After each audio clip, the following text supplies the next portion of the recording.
House ruling the old Marvel Superheroes RPG to better represent my own superhero universe. Today on Attention Span Labs.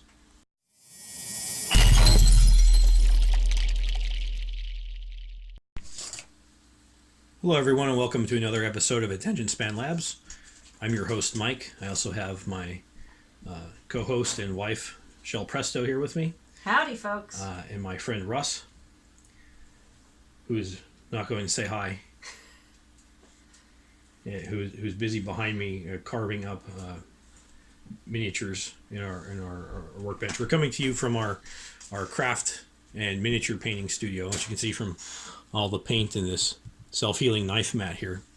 But today we're going to actually, instead of talking about miniatures and terrain like I often do, it's kind of a follow-on to my previous video where we did a lot of ranting and kvetching about, amongst other things, a reluctance of newer gamers to step outside the well-fenced landscape of official products and supplements from the game publishers. And we're going to talk about the house rules that we did for this, the old, much lamented, and very awesome TSR Marvel Superheroes role-playing game. The books you see in front of you are the campaign book and rule book from the 1990 Basic Edition.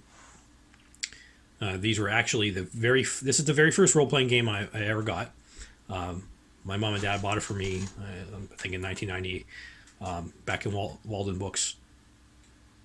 I've mentioned Walden Books before. That's a thing that probably many of our younger viewers have no idea what I'm talking about. But there were once bookstores other than Amazon and Barnes & Noble. And Walden Books was a book chain that was in shopping malls, another thing that many people don't know too much about. Anyway, this actually came in a box, and there was a couple of rules, and there was, I'd say about 40 maybe cardboard stand-up miniatures representing the characters and some dice and stuff like that. This is an old game, but it's a good game. I want people who are used to only playing 5th edition's Dungeons and Dragons and 8th edition Warhammer 40,000, that it is okay to play older games, and the fact that they're actually, in many respects, they still hold up today, and some of them I think are better than newer editions of games. But anyway, this is about the ways in which this otherwise excellent game is actually not up to snuff of my universe, my and Shel's the universe we created, the Ascension Epoch, which you see the book in the middle, After Dark, which is book 1 of our series about the East End Irregulars, a group of teenage superheroes from Pittsburgh that run into werecats, mad gassers, men-human terrorists, and the other exciting adventures in addition to normal troubles of growing up. But our universe is not the Marvel universe. It's not the DC universe. But it's superpowers are sort of more predictable and systematized. They're not all over the place. There's a rhyme or reason to how people get them. And they're much more restrained in general. There are very few people that can lift more than a few thousand pounds, let alone 10, 20, 50 tons. There's nobody that can lift that much. Pretty much nobody can shrug off bullets. Well, there's also no, say, lifting planes or buildings because, Yeah, they would actually collapse under their own weight if you somehow managed to uproot them. So it's still fantastic, and I think there's lots of awesome stuff that goes on, lots of great spectacle, lots of exciting adventure. We call it's a universe of heroic adventure and resurgent myth. And we'd very much like if you would like to check us out. All these books are the After Dark and a sequel are available along with all of our other books on Amazon, Barnes & Noble, and other fine retailers. But we think you'll find it's a very interesting, very exciting universe. Lots of stuff in from folklore and also classic comics tradition, and the literature from the turn of the 20th century, late 19th and early 20th centuries, the great pulp literature in that. I was just going to say that one of the things of it's not necessarily a not being up to snuff thing, but one of the major problems with having really really overpowered superheroes like Superman is that every threat then has to be a galaxy ending threat or something Right. to make the story interesting. We have much lower level, street level, restrained heroes. Especially the irregulars who are just teenagers in this case. So that allows, I think that makes our stories much more interesting, but it also makes them much more smaller scale. So one of the major problems we have when using, say, the Marvel superhero scale is that everything's for, people of Hulk level strength or even, Spider-Man level strength can be above what our characters do. Yeah, way, way beyond. It's a bit harder to tell more intimate stories, which is sort of what we're more interested in. But yeah, this is excellent system. It has a simple, very sensible core mechanic, and how good this game is, I can tell you, you can understand this because it has scores of supplements and it has a fan base that this game I think stopped making.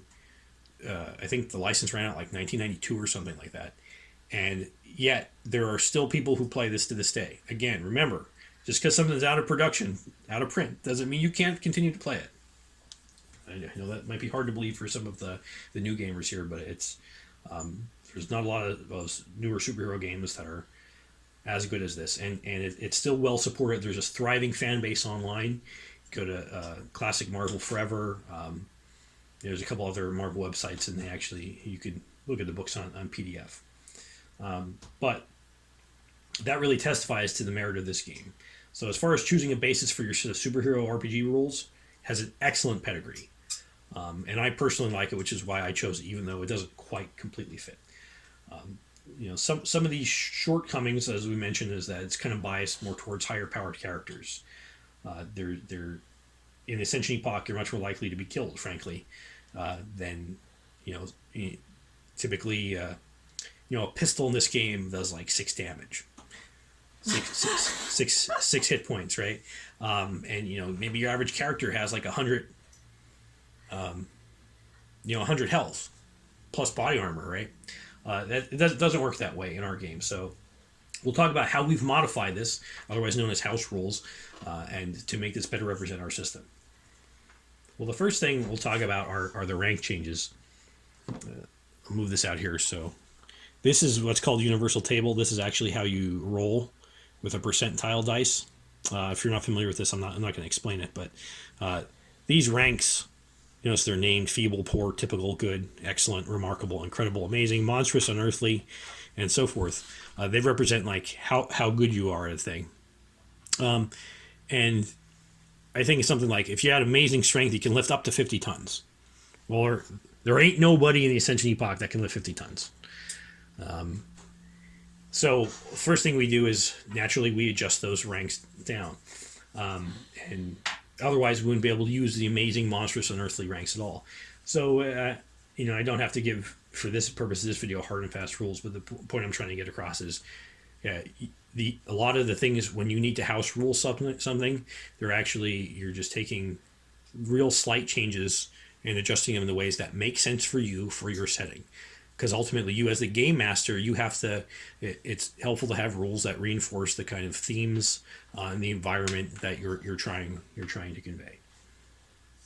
And that is a very sort of simple and obvious way that you can tweak an existing set of rules.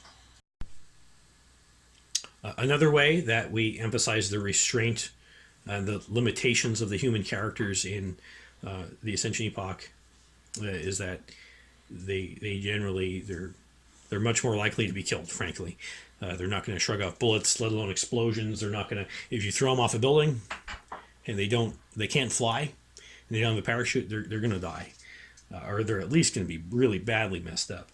So in the standard Marvel superhero system, you have health is calculated by adding your physical characteristics, which are fighting, agility, strength, and endurance, and that gives you a numeric value.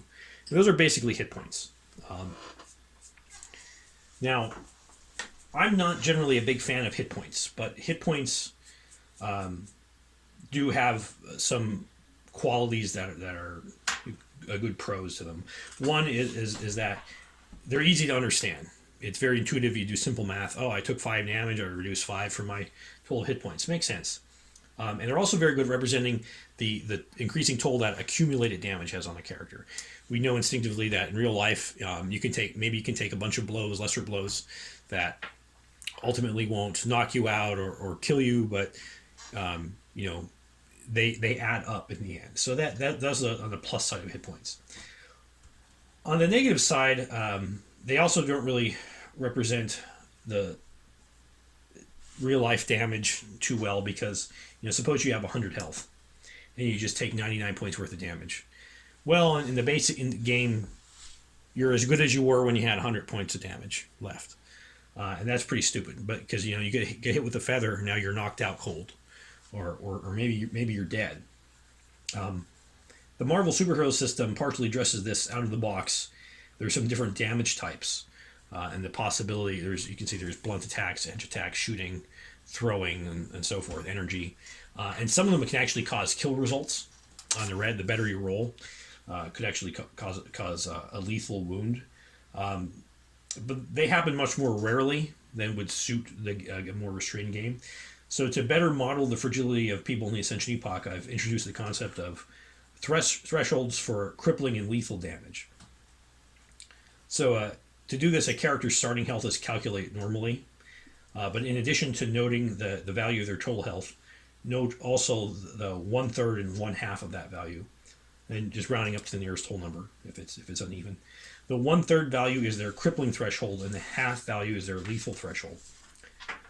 So this comes into play if an amount of damage is done from a single attack. If it meets or exceeds the crippling threshold, the character is automatically stunned. So they're kind of knocked out. They're not unconscious necessarily, but they can't really defend themselves or do anything else. In addition, the character suffers a debilitating injury. This could be a fracture, dislocation, torn muscle, temporary blindness, loss of sensation, something like that. The GM's going to have to determine that. Don't write rules for this. There's not like a huge table that tells you exactly what happens. And you know what? That's okay. And that's I think it's some subject that can be difficult for new GMs to get used to. But ultimately, being a GM, they're going to have to improvise a bit. You're going to have to come up with, no matter how many tables or dedicated instructions somebody gives you, you're ultimately going to have to decide what works best for your game, what makes sense. Like if somebody's poked in the eye, maybe they're temporarily blind, but maybe you roll on a random table and it comes up with they broke their toe, right? That's not going to really make sense. So you're going to have to come up with something like that, and I think that the sooner you get used to that, the better. Go ahead, Shel. Not only that, but as a GM, the sooner you come to grips with that, also the easier the job you're going to have. Like Totally. Feeling like you're completely beholden to the rules is actually a detriment. Like you should use the rules to be fair, and you should use the rules when you don't know what you're doing, but the game and keeping the game fun and sometimes fast is the most important thing you can do. So right. Getting used to making those split-second decisions and sticking to them, it is only going to help your game and ease the pressure on yourself. Right, and remember, a role-playing game is not an exercise in the rule of law in society, right? It's okay for you to be an enlightened despot. You don't have to necessarily rule consistently all the time. We're not talking about life or death situation. We're talking about you doing things that you think make sense, that help the game and help people enjoy the game. And so, if you have a rules lawyer in a player, you're well within your rights to tell them to piss off and go somewhere else, or tell him to shut up, and if he doesn't like it, he can. Well, the big question is, you ask them, do you want to play or not? Right, because you're doing a ton of work as the GM, so you're entitled to do that, and that's something that players have to live with. I'm sorry to say. So anyway, if you have a crippling injury, the player also has a -2 column shift penalty on all physical tests. So anything on fighting, agility, strength, and endurance until they're healed, and a -1 column shift on all mental tests for the remainder of that scene. At the GM's discretion, the injury may entirely prevent certain actions. Like if you're maybe your arm's broken, so you can't lift anything with your right arm. Again, something you're going to have to come up with. I moderate this a bit by say someone can try to partially overcome this with a successful endurance feat, in which case the penalty for physical actions is reduced to only one column shift, and the penalty for mental test is removed entirely. All right, so that's the crippling threshold. But we also have the lethal threshold, which is basically half your hit points in one shot, half your original total. That is automatical, the new word we're inventing here in Attention Span Labs. That's an automatic lethal result. You treat this exactly as if the character received a kill result and failed the endurance roll.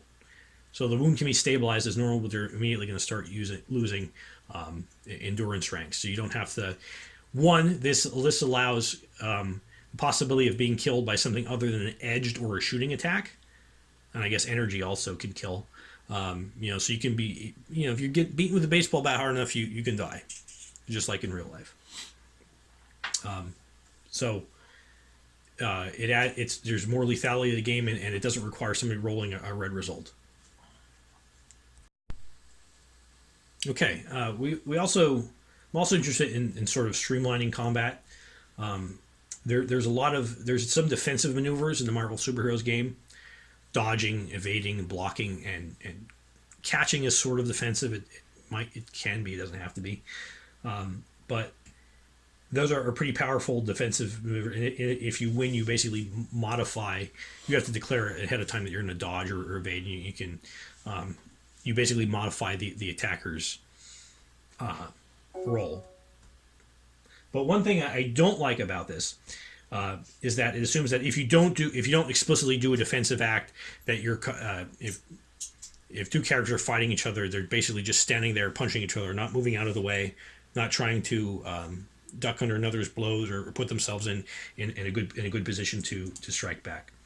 So, I think philosophically and for practical reasons, it doesn't fit the system, and it's not very realistic. So the way I address this is basically if two characters are fighting, say in what we call slugfest combat, hand-to-hand combat, they generally compare their fighting ranks to each other. So the defenders, an attacker is fighting an attacker with, say, a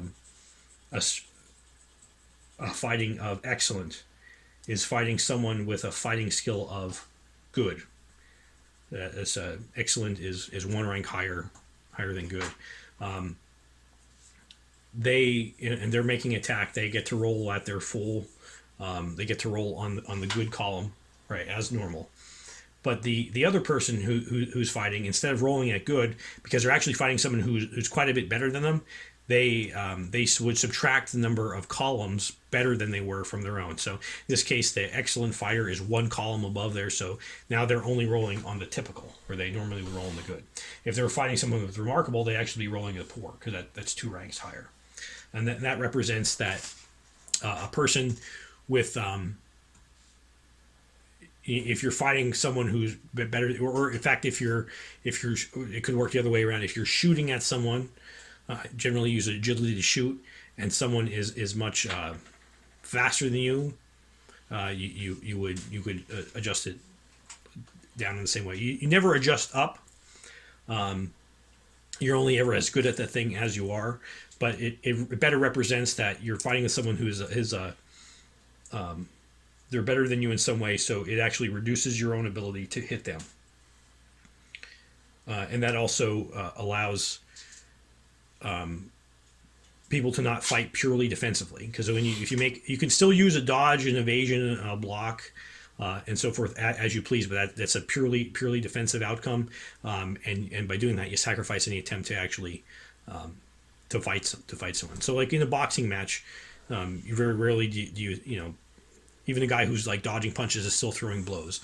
What in these house rules. So we represent the defensive aspect with that column shift, but also say if you want to fight purely defensively, you want to dodge full time, you can do that and roll on that, and that has you have to be successful at it, but it has ultimately a much more severe effect on if you're successful with it on the attacker. So again, that means if the defender's relevant rank is greater than the attacker suffers a negative column shift equivalent to however many ranks the defender's exceeds the attackers. And so in Slugfest combat, the relevant rank is fighting. In grappling, it's strength. In range combat, it's agility. So for example, I'll give you an example of some name characters from our book, actually from this book. If Corona, whose strength is poor, so this column here, tried to physically restrain Torrent, whose strength is good, that's 2 ranks higher, she would have to roll on the shift 0 column because her strength would actually be reduced 2 levels. The idea is that she has poor strength to begin with, so now she's actually she's going to have even a harder time doing it normally because the person she's trying to contain is the person who's resisting her is 2 ranks higher than her.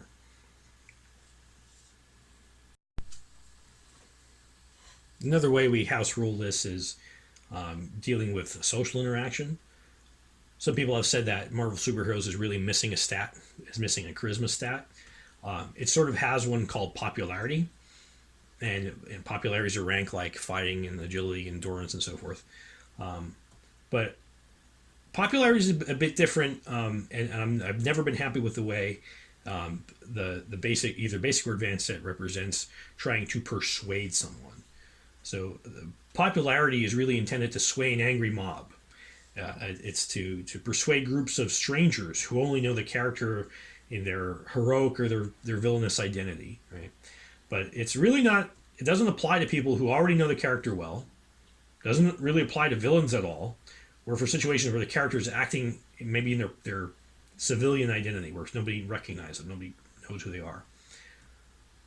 So there are certain problems with this because it presumes, for example, that a beautiful woman whose popularity is 0 can never seduce anyone, or that someone whose popularity is unearthly, in the actual book Captain America's popularity is unearthly, right?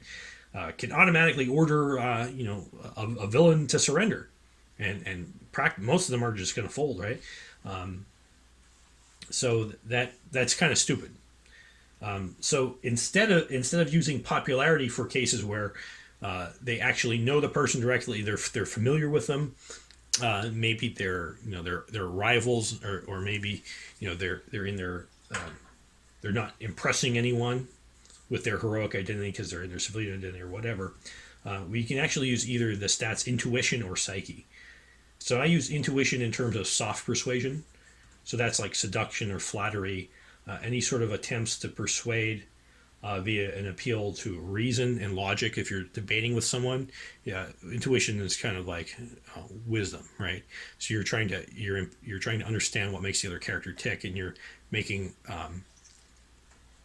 you're making overtures that appeal to them and get them to do what you want them to do. Psyche, which is more like willpower, it's a gravitas or force of will, we should say, is using a character trying to overwhelm another, such as through intimidation, trying to assert authority over them, or you're trying to confuse them with fast talk. It's a more aggressive sort of social interaction. So again, in practice, these are going to be imperfect delineations, and this is another case where the GM is going to have to make a judgment call on whether it should be intuition or psyche. But these can also be modified by other stats. So for example, if someone who's really strong is trying to intimidate someone, and maybe they actually don't have a strong psyche, they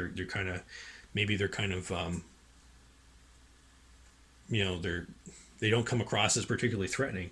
Well, on the other hand, if they grabs a steel bar and twists it into a pretzel, right, that could add a significant bonus throw. Maybe it gives them a column shift up.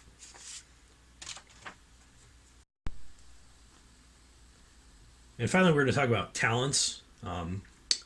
If I were to make a retro clone of the FASERIP system, that's the colloquial name for the Marvel superhero system. FASERIP is the acronym for the stats in the game. Oh, I just want to say that I choose to pronounce it differently. I say FASERIP. Pronounce the E. Well, it's explicitly FASERIP in the book. However you'd like to say it. So talents are basically, you might call them skills in another game. All they are is say Peter Parker, he has a skill of photography, right? So that if he's trying to take a picture, maybe I don't know what it applies to his reason or intuition or something like that. When he's trying to take a picture, he actually would roll one rank higher. So say his intuition, I don't know what it is. Say it's good. Now it's excellent if he's trying to use photography. That's basically it. So but if I had to retroclone this, the first thing I would do is actually change that so that they're not called talents anymore. The problem with we run into is that in our game, talents, in our setting, in our setting and in the game based on it, talents are the common name for superpowers. Right? Very few people call them superpowers. That's kind of, I think it's considered kind of childish and you know, exaggerated maybe to call them that. We should also mention that that's differentiated from someone born with powers too, because you can be born with powers and be a talent, or you could be a subject of a scientific experiment, and if you got superpowers, you're still a talent. There's no differentiation there. Yeah, and that sort of gets into another thing we could talk about here that we really don't have time for, but the difference in character generation systems. Maybe we'll do another video on that. But anyway, in our universe, talents are superpowers, and they're also people who have superpowers are generally called talents. So I wouldn't call them talents. I'd call them skills or proficiencies or vocations or whatever. So that's one way I would change it. And again, this is an example of how house rules can be as simple as changing the names if you don't think it fits right. Sometimes that's actually an important obstacle to overcome in terms of getting people to embrace the theme or the setting you're going for. Anyway, I keep them mostly working the same way. If you have a talent, it provides a 1 column shift bonus to your relevant stat when you're using it. But I also add tiers of talents or proficiencies, and this is because again, a lot of our characters very rarely are going to have stats in the high, and they're not going to be in the excellent, or they might be as high as excellent or remarkable. Very few people are going to have stats in the incredible, amazing, monstrous range. So to help offset that, we do have a lot of very highly skilled characters. So I'd actually have a second and maybe a third rank to these talents, so that they can go as if they have, say, 2 ranks in photography, instead of going up 1 column shift, they actually go up 2 column shifts, or they can even go as high as 3.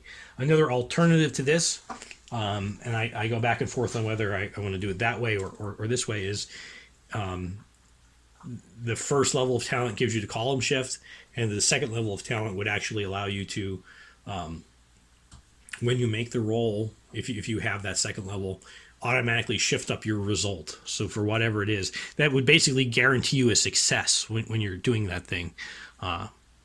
And so say if you rolled a white, which is normally a failure, you could, if you have that second level talent, you can automatically boost it up to green. Or if you only rolled a green success, you can automatically boost it up to yellow, which is more significant. But so these are options you can do, and as you're house ruling your own systems, you can see what works best in actual gameplay, see what your players like, see what you find easier to handle as a GM, and see what best fits your theme, the setting, and the kind of gameplay that your group has. And you may change that even from game to game. And it's totally okay to experiment. It's totally okay to make tweaks as you go along. I mentioned in the last video, we have friends who've played for 20 years or even 40 years in the same campaign, and they've all changed the way they do things. And I think that's an inevitable result of playing with real people in real circumstances, in a continuing campaign. And that's something that you don't ever have to worry about if all you're playing is tournament play.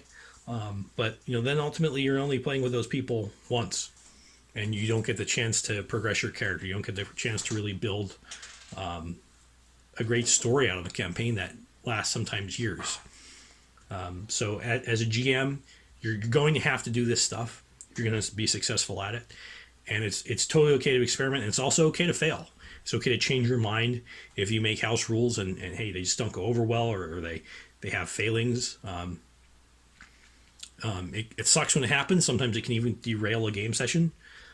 But unfortunately, you're going to have it because this is more an art than a science. No one can tell you how to do it. Not even if you adhere strictly to a rule book, you would inevitably find situations that don't work, and that's why it's important to be open to tweaking the rules to better suit you and your game group. Okay, so that's about all we have for this video. If you liked it, please give it a thumbs up, share it with your friends, and if you're not subscribed, we really appreciate it if you subscribe to our channel.